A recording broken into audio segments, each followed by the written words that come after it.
Question number 1. What are the three branches of governance? Branches of governance.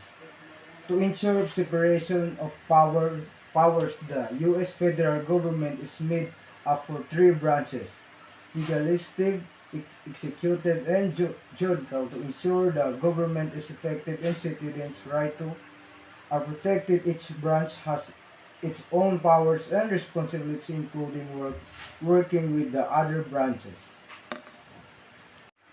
Question number 2. What is the main purpose of good governance? Good governance ensures organization's direction, effectiveness, supervision, and accountability. It means demonstrates in willingness and ability to act the organization's best interest, ensuring the operation of effective, open, ethical